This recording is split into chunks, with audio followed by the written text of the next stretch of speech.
Number 10. Teenage Mutant Ninja Turtles Tournament Fighters. If you're a regular sub to this channel, then you should know by now that one of the most covered subjects is Teenage Mutant Ninja Turtles. So it was inevitable that it was going to feature on this list. And what do you get when you mix the Turtles with some Street Fighter style action? TMNT Tournament Fighters. Made in a very similar style to Street Fighter, the TMNT franchise at this point in time already established them in the gaming world, and a step into the fighting arena was next on the list for the Turtles. A roster of up to 10 playable characters plus 2 buses with characters taken from different continuities of the franchise up until that point in the Turtles' history. The 4 Turtles are obvious choices for selection. Surprisingly, Shredder is not one if not the main boss, but a playable character from the get-go, and he's named Cyber Shredder. You have characters like Armageddon and War, who were characters from the Archie comics, Asuka, who was a character made specifically for this game and was this game's answer to Chun-Li, in my opinion. Wingnut, Chrome Dome, who had appeared in the 87 show, were here, but weren't my preferred choices of characters. And the main bosses, the Rat King from the 87 show is here, and he can be a tricky opponent, especially on the harder skill levels. And the last boss, who is super quick and powerful, is Karai. The action in this game is all around a lot of fun, and does include a super meter to pull off a super move to add to all the carnage. A game I played many times as a youngster, and on the recent Cowabunga collection, it is my most played retro Turtles game. It still holds up very well 30 years after its debut, and is my 3rd overall favourite Ninja Turtles game ever. Number 9. Marvel Superheroes. One of my most played games on the Sega Saturn. I first played it on all the arcades, and within seconds, I was longing to own a copy of mine at home. The ever-growing fighting game genre had extended to the Marvel Universe, and along came Spider-Man, Iron Man, Captain America, the Hulk and co. Along with X-Men's Wolverine, this game was a comic book reader's dream if they were into fighting games. With a style that has become synonymous with Marvel fighters, with its multi-hit combos, super jumps and air attacks, Marvel Superheroes added another chapter to the storied history of the Marvel characters. The 2 main bosses are Dr. Doom and Thanos, complete with his Infinity Gauntlet, with the stones or Infinity Gems as they were called here, and in the comics.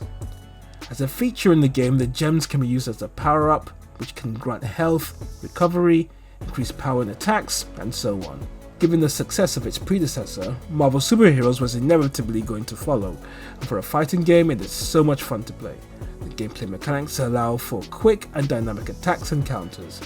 A criticism that could be leveled at it was the rather small roster size, and they could have added a couple more famous Marvel heroes like Daredevil or Punisher.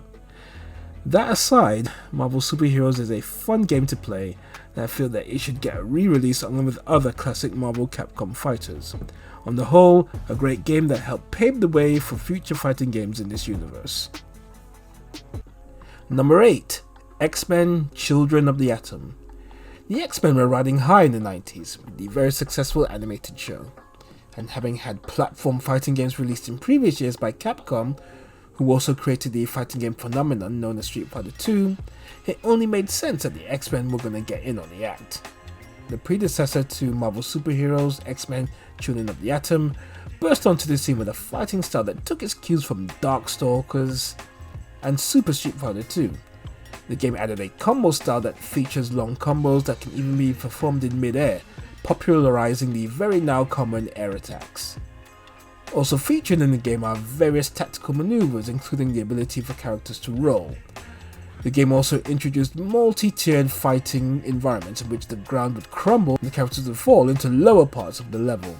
These concepts and the fast pace of the game would provide the basis for its successor in terms of gameplay and features. Like most fighting games, it had its basic features of one-player arcade mode versus for two-player mode. The 2 main bosses, Magneto and Juggernaut, are worthy final bosses and could provide a degree of difficulty that could see one rage quit, so you had to really be on your game to beat these guys. The game also had a pleasant surprise of Akuma, fresh from his Super Street Fighter II Turbo debut. The mechanics of having a Street Fighter character in a Marvel fighting world provided fans with a glimpse into the future, with the Marvel Universe and Capcom Street Fighters going head to head. The debut of this game in the fighting game genre is hugely significant given the Versus series that followed, and it is seen as the catalyst that started a whole new fighting game franchise. Overall, Expansion Mediatum is a fun fighting game with Marvel's mutant supergroup. Number 7. Power Rangers Battle for the Grid. The Power Rangers have been around for 30 years and have been involved in most entertainment mediums, with video games being one of them. Unlike most superhero franchises, fighting games is one area that is usually explored. Lo and behold, Power Rangers Battle for the Grid, a fighting game based on the Boom Studios comic books that saw the rise to power of Lord Draken, an alternate futuristic evil version of Tommy the Green Ranger. The game itself has a roster of Rangers that come from various areas of Power Rangers, from Mighty Morphin to Zeo to Time Force to SPD and so on and so on. The fighting style is similar to the Marvel vs. Capcom games with a 3-on-3 tag style gameplay, selecting any 3 fighters and pummeling your opponents until they are finished. The combo system and assist features make for a very chaotic and very fun fighting game. The graphics are amazing and the look and feel of the characters make it look like they have come straight from the TV shows. Given how long both Power Rangers and fighting games in general have been around, it is very surprising that it took until 2019 to finally make a fighting game based on these characters. Yes, there is the Legacy Wars on handheld and the Fighting Edition game that was on the Super Nintendo, but it wasn't quite to these levels. Some of the actors from the show provide their voices for the characters here, like Austin St. John as Jason the Red Ranger, Dan Southworth as Eric Myers the Quantum Ranger, and the late great Jason David Frank as Tommy the Green Ranger and Lord Draken. The game has an excellent story mode which tells a condensed version of the story from the Boom comics. In addition to the playable Ranger, the game also has a mini crossover of sorts with Street Fighter, as Ryu and Chun-Li appear as playable characters. This game just gives me Marvel vs. Capcom 2 vibes with all the fast and furious action, and it's highly addictive once you get into it. It may have only been around for a couple of years, but it is one of my all-time favourite fighting games to play, and it gets a very high place here in my top 15 fighting games. Number 6. King of Fighters 14. With my love of fighting games, it was only fair that SNK got a mention as they were Capcom's genuine rivals back in the early 90s, with games like Fatal Fury, Art of Fighting and the first King of Fighters game. It wasn't until King of Fighters 98 that I really began to take an interest in the franchise.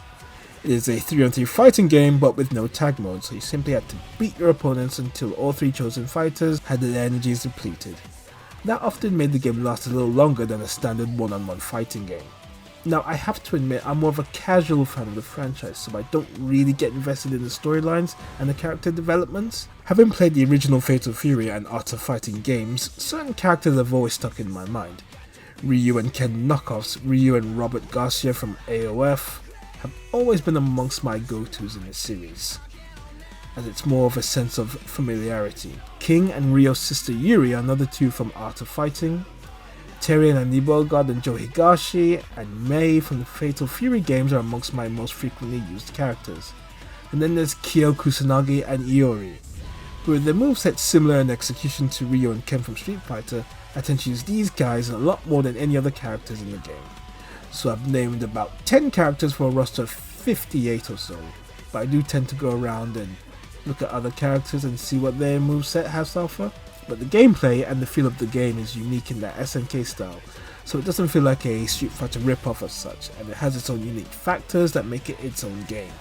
The game has 2 bosses. One is the Russian billionaire Antonov and the strange, threatening entity known as Verse. As I've only played a handful of the KOF games, this one stands out to me as the best, but KOF 14 has a lot of fun combos and superpower finishes that can make for a very fun fighting game experience. But I must say, I would like to see the KOF games evolve and have that tag option like the Marvel vs. Capcom games. As it's never been done before, this could add a whole new dimension to the franchise, and with an excellent roster of fighters to choose from, you'll be looking at the SNK brand from a whole new perspective. Is it copying the Marvel vs. style? Yes, but then again, pretty much every 2D fighting game have copied the Street Fighter formula whilst adding their own unique elements. But it's just a thought. KOF 14 I play from time to time, and I always enjoy. When it gets a place, as number 6 in my all-time great fighters list. And we have hit 10 of my top 15 fighting games of all time. Join me in the next video for the final countdown from number 5 to number 1, plus a few special mentions.